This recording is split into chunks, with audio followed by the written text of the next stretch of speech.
Today our topic is triage. Definition of triage. Triage is a term derived from French verb traire, means to sort or to choose. इसमें क्या होता है कि बहुत सारे ऐसे पेशेंट इंजरी हुई है कहीं पर, तो हम लोगों ने चूज़ करना है कि कौन से पेशेंट को हम लोग पहले मीन्स प्रायोरिटी वाइज हम लोगों ने पेशेंट्स को चूज़ करना है कि हम प्रायोरिटी वाइज किस पेशेंट की पहले ट्रीटमेंट करेंगे या फिर किस पेशेंट को इमीडिएट ट्रीटमेंट की ज़रूरत है।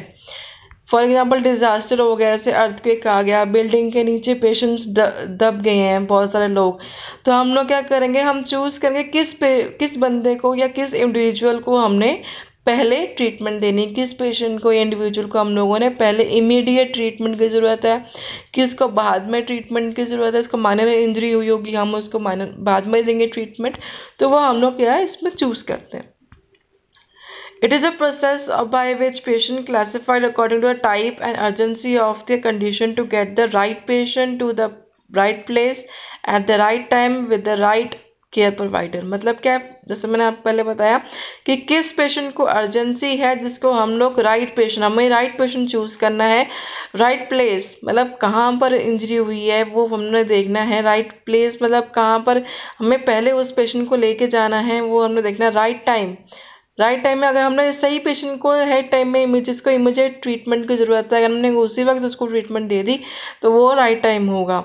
राइट केयर प्रोवाइडर मतलब उस टाइम पे इमीडिएट ट्रीटमेंट की जिसकी ज़रूरत है, हम उसको राइट केयर प्रोवाइडर हम लोग सही तरीके से उसको केयर प्रोवाइड कर सकते हैं। ऑब्जेक्टिव्स ऑफ ट्राइएज प्रोटोकॉल, क्या क्या ऑब्जेक्टिव्स है।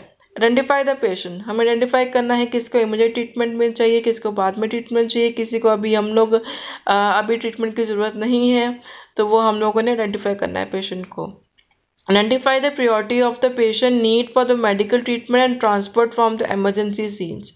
कौन सी पेशेंट को प्रायोरिटी वाइज हम लोगों ने चेक करना है। प्रायोरिटी मतलब क्या होता है कि पहले, ठीक है, पहले किसको हम लोगों ने पेशेंट को केयर की ज़रूरत है, मेडिकल ट्रीटमेंट की इसको पहले ज़रूरत है उसको, फिर हम लोगों ने उसको हॉस्पिटल के ट्रांसपोर्ट कर देना है। Track the patient progress through the triage process, मतलब कि हम लोगों ने जो डिवाइड करे पेशेंट्स अकॉर्डिंग टू ट्राइएज वो सही है कि नहीं है, वो हम लोगों ने चेक करना है। Identify additional hazards such as contamination, कोई आगे हमने कोई हैजर्ड्स वगैरह तो नहीं हो रही, वो हम लोगों ने देखना है। टाइप्स ऑफ ट्राइएज, कौन कौन से टाइप्स ऑफ ट्राइएज है। First is simple triage, second is advance triage, third is continuous integrated triage, fourth is reverse triage and fifth is use under triage और over triage. So first is simple triage. It is usually used in the scenes of an accidents or mass casualty incidents (MCI) in order to sort patient into those who need critical attention and immediate transport to hospital and those with less serious injuries. Mass casualty का मतलब क्या होता है कि जैसे क्या है, बहुत सारे लोग, ठीक है, वो इंजरी हो चुके हैं, तो हम लोगों ने ये देखना है कि किस पेशेंट को क्रिटिकल अटेंशन चाहिए, किसको हम लोगों ने इमीडिएट ट्रांसपोर्ट देना है हॉस्पिटल्स में, उसको हम लोग लेंगे। जैसे किसी को ग्रुप में या फिर कहीं से अर्थक्वेक आ गया कहीं पर, तो हम लोग क्या करेंगे, हम उसमें से वो पेशेंट लेंगे जिसको क्या इमीडिएट ट्रीटमेंट की ज़रूरत है, ठीक है, उसको हम लोग क्या करेंगे हॉस्पिटल में ट्रांसपोर्ट कर देंगे या फिर उसको भेज देंगे, जिससे क्या उसको सही टाइम पर क्या है ट्रीटमेंट प्रोवाइड की जा सकती है, जिसकी वजह से उसकी जान बच सके। Second is advance triage.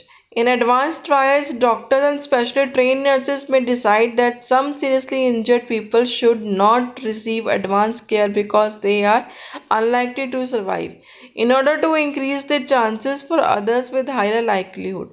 इसमें क्या है, कोई भी डॉक्टर्स या फिर नर्सेज क्या करते हैं, वो पेशेंट्स को ग्रुप में डिवाइड कर देते हैं। फॉर एग्जांपल रेड टैग लगा देते हैं, ब्लैक टैग लगा देते हैं, येलो और या फिर ग्रीन टैग। तो रेड टैग का मतलब क्या होगा कि उसको इमीडिएट ट्रीटमेंट की ज़रूरत है, अब बहुत सारे पेशेंट्स हैं उस पे उनको इंजरी हो गई है तो हम क्या डिसाइड नहीं कर पाते, हम भूल जाते हैं कि हमने किसको पहले ट्रीटमेंट देनी थी किसको बाद में देनी थी, तो हम लोग उसको टैग लगाया है। तो रेड टैग में क्या होगा कि हाँ भी उसको इमीडिएट ट्रीटमेंट की ज़रूरत है। डिजीज्ड में क्या होगा कि पेशेंट डेथ हो चुका है, ब्लैक में क्या होगा पेशेंट की डेथ हो चुकी है, ठीक है, उसको इमीडिएट ट्रीटमेंट की ज़रूरत नहीं है। ऑब्वियस अगर पेशेंट की डेथ हो चुकी है तो हम लोग उसको इतना अभी इसको साइड में कर देंगे। डिलेड का मतलब क्या होगा पेशेंट बिल्कुल अभी सही है, उसको अभी ट्रीटमेंट की इतनी ज़रूरत नहीं है, माइनर मतलब हल्की फुल्की चोट लगी है वूंड लगी है तो उसको हम लोग अभी साइड में रखेंगे। Next is third is continuous integrated triage. It is an approach to triage in mass casualty. It combines three forms of triage with progressive specificity to most rapidly identify those patients in greatest need of care, while balancing the needs of the individual patients against the available resources. Continuous integrated triage employs मतलब क्या हो गया, हम लोग इसमें properly देखेंगे कि इस पेशेंट को क्या है ज़्यादा ट्रायज की ज़रूरत है। फॉर एग्जाम्पल ग्रुप ट्रायज, इसमें क्या होगा कि एक ग्रुप है, जैसे for example A group B group C group जो काम कर रहा है, तो कौन से ग्रुप को क्या है ज़्यादा ट्रीटमेंट की ज़रूरत है, प्रायोरिटी वाइज ज़्यादा इमीडिएट ट्रीटमेंट की ज़रूरत है, वो हम लोग ग्रुप का देखेंगे, ठीक है। इंडिविजुअल ट्रायज मतलब कि इंडिविजुअली हम लोग को चूज़ करेंगे कि इस पर्सन को ज़्यादा चाहिए इस पर्सन को कम चाहिए, इमीडिएट ट्रीटमेंट वो हम देखेंगे।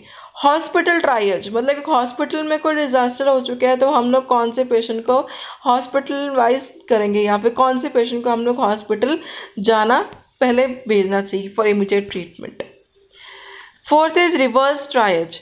This process of triage can be applied to discharging patient earlier when the medical system is stressed. इसमें हम लोग क्या देखते हैं कि हम लोगों को कौन से पेशेंट को पहले डिस्चार्ज करना है, बिकॉज क्या होता है कि कोई ट्रायज हो गया, अब हॉस्पिटल में क्या है कम बेड होते हैं लेकिन सफिशेंट बेड नहीं है, तो उस केस में हम लोग क्या करेंगे जिसका हम लोग ने ट्रीटमेंट दे दिया है वो पेशेंट अब सही हो चुका है तो हम लोग को क्या करेंगे उसको हम लोग डिस्चार्ज कर देंगे कि हम लोग ये उसमें ये डिसाइड करते हैं किस पेशेंट का हम लोगों ने पहले डिस्चार्ज करना है। During a surge in demands such as immediate after a natural disasters. Many hospitals bed will be occupied by regular non-critical patients. जैसे मैंने पहले बताया कि हॉस्पिटल में बेड्स लिमिटेड होते हैं तो उसमें क्या होगा जिसको क्रिटिकल पेशेंट नहीं है नॉन क्रिटिकल पेशेंट है तो हम क्या करते हैं उसको हम लोग डिस्चार्ज कर देते हैं क्योंकि जो जिसको इमीडिएट ट्रीटमेंट की ज़रूरत है तो हम उसको ट्रीटमेंट दे सकें। थर्ड है in order to accommodate a greater number of new critical patients, the existing patient may be triaged and those who will not need immediate care can be discharged. Same है कि कोई भी अगर जिसको immediate care नहीं चाहिए तो हम उसको डिस्चार्ज कर देंगे और किसको इमीडिएट केयर चाहिए हम उसको ले लेंगे। Next is under triage. It is underestimating the severity of an illness or injury. An example of this would be categorized as, हम लोग देखेंगे priority 1 में क्या देखेंगे immediate treatment किसको चाहिए हम उसको priority 1 में रखेंगे, जिसको delayed चाहिए हम उसको priority 2 में रखेंगे और जिसको minimum treatment चाहिए हम उसको priority 3 में रखेंगे। Next is 6-1 is over triage. It is overestimating of the severity of illness or injury. An example of this would be categorized as, जैसे फर्स्ट इज priority 1 तो इसमें मिनिमम हम रखेंगे जिसको इंजरी है हम उसको priority 1 में रखेंगे, priority 2 में डिलेट में रखेंगे, priority 3 में मिनिमम में रखेंगे। Level of triage. अब लेवल ऑफ ट्रायज में हम इसमें कलर को देखेंगे कौन से कलर को कितना हमें चाहिए। First is red. रेड का मतलब रिससिटेशंस, ठीक है, रेड टैग हम किसको देंगे देखो रिससिटेशन और threat to life.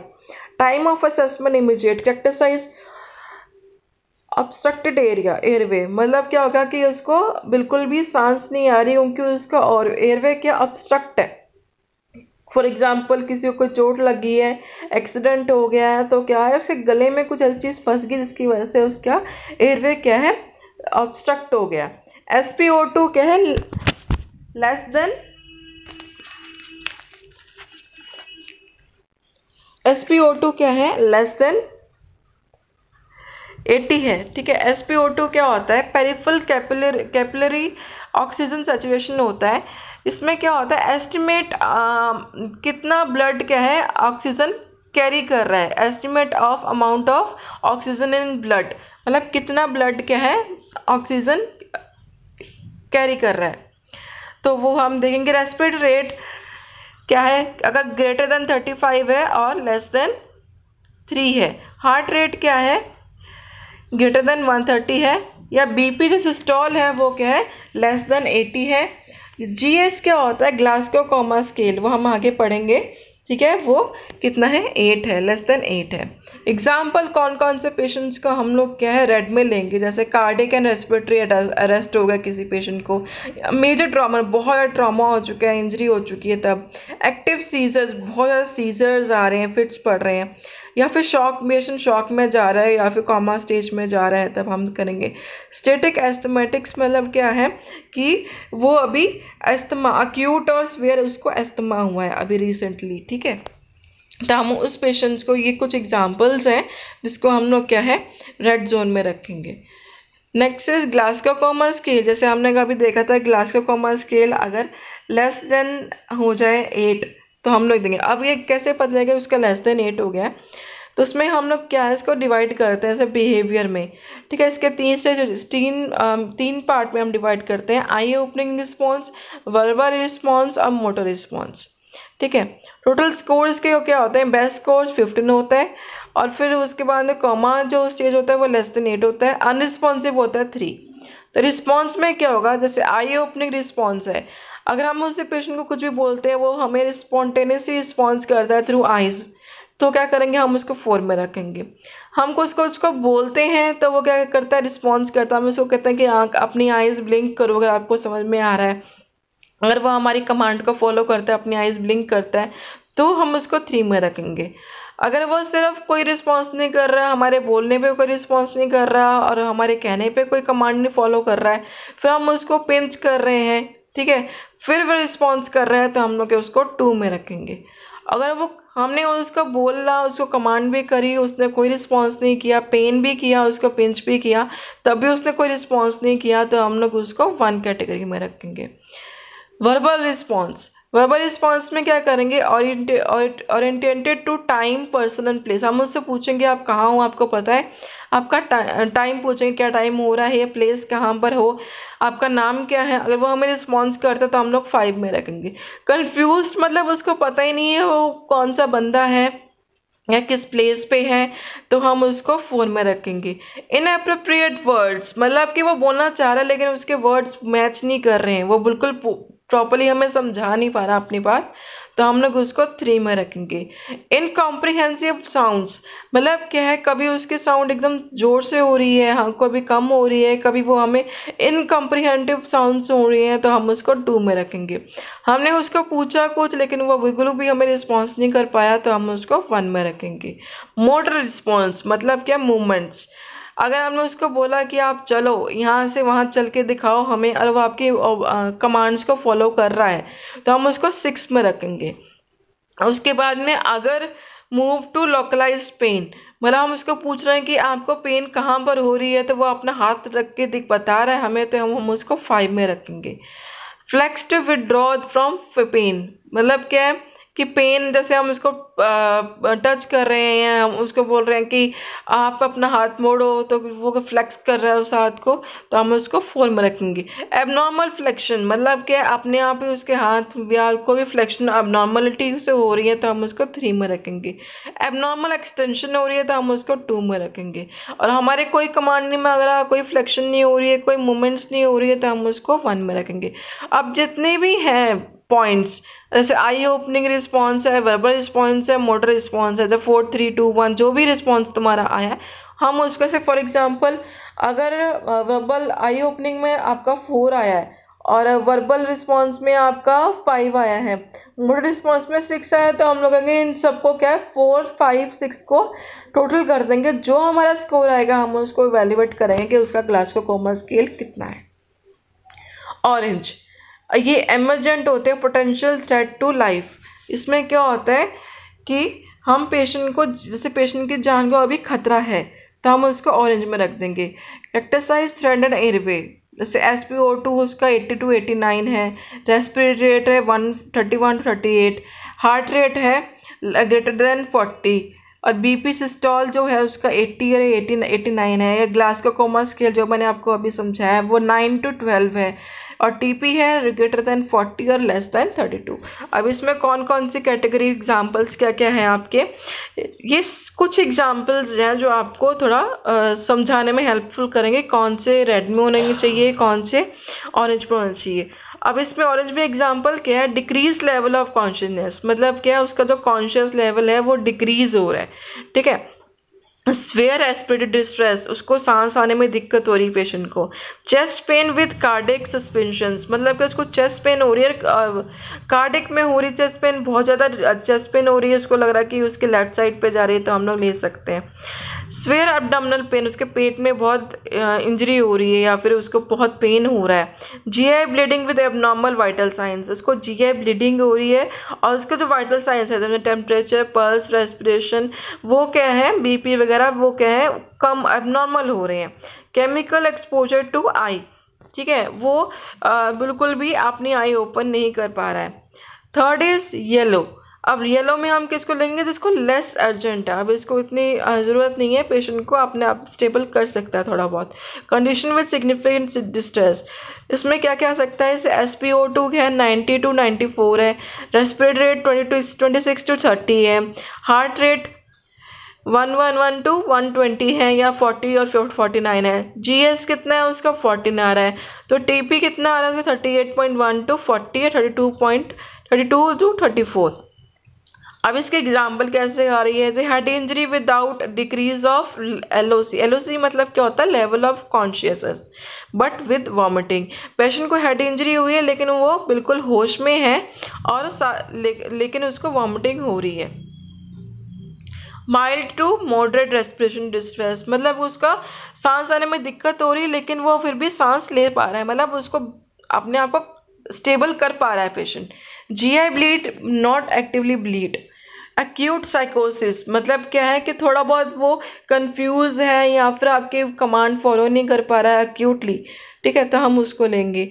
Chest pain, हल्की सी उसको चेस्ट पेन हो रही है। अब ग्रीन में क्या होगा, नॉट अर्जेंट, उसको अर्जेंट की ज़रूरत नहीं है, उसको हम लोग ग्रीन में रखेंगे। Condition can be delayed, not distress, हम पेशेंट को डिले कर सकते हैं, ऐसे नहीं कि पेशेंट को हम इग्नोर ही मार देंगे, हम उसको बिल्कुल भी ट्रीटमेंट नहीं देंगे, हम उसको अभी डिले कर सकते हैं। Like minor trauma, depression with no suicidal attempts, हल्का सा उसको ट्रॉमा हुआ है, हल्की सी इंजरी हुई है, हो सकता है इंजरी की वजह से थोड़ा पेशेंट डिप्रेशन में चला गया हो, लेकिन उसने एज डिप्रेशन में सुसाइडल अटैम्प्ट्स करने की कोशिश नहीं करी है। So throat with temperature less than 39, ठीक है, जैसे फॉर एग्जांपल गले में दर्द है, हल्की फुल्की चोट लगी, वुंड हो गया है, तब हम ले सकते हैं, ठीक है, ग्रीन में। अब अर्जेंट में हम देखेंगे कि येस और नो, मतलब अर्जेंट में येस कौन सी कैटेगरी में येस आता है, कौन सी कैटेगरी में नो आता है। अब ये रेड है, रेड वाले में इमीडिएट केयर है, उसको फटाफट हम लोगों ने केयर प्रोवाइड करनी है। येलो में क्या है, बियॉन्ड केयर, अभी उसको इतनी केयर की ज़रूरत नहीं है, ठीक है, ये भी इमीडिएट अर्जेंट है पर इमीडिएट नहीं है। ग्रीन में क्या होगा कि नो इतनी अर्जेंट नहीं है, मतलब क्या है कि माइनर केयर चाहिए इसको, ठीक है, और ब्लैक में क्या है, पेशेंट की ऑब्वियस डेथ हो चुकी है तो हम लोग उसको अभी साइड में रखेंगे, लेकिन उसको हम लोग बाद में जो भी सेफली उसको, जो भी उनके रिलेटिव्स हैं हम उसको पास आउट कर देंगे। अब जैसे ट्राइएज वाले पेशेंट एंट्री हुआ है, ठीक है, तो अगर इमीडिएट केयर है तो हम लोग रेड में रखा हुआ है तो हम उसको इमरजेंसी केयर दे सकते हैं। अगर डिलेड केयर है तो हम लोग उसको अलग डिपार्टमेंट में रख सकते हैं। अगर ये ग्रीन है तो क्या है, वॉक कर सकता है आराम से, हल्की फुल्की वो है इंजरी तो हम उसको ड्रेसिंग करके जो भी है प्रायोरिटी वाइज हम उसको उसके अकॉर्डिंग उनको ट्रीट कर सकते हैं। अगर डेथ है तो ऑब्वियस हम उसको मॉर्चरी में रखेंगे हॉस्पिटल्स में, ठीक है। अगर येलो है, ये देखो कैजुअलिटी को अलग अलग पार्ट में रखेंगे, येलो है तो हम उसको अलग पार्ट में रखेंगे पेशेंट्स को, अगर रेड है तो हम हॉस्पिटल में डिलीवर करेंगे। तो ये था ट्राइएज। Thank you.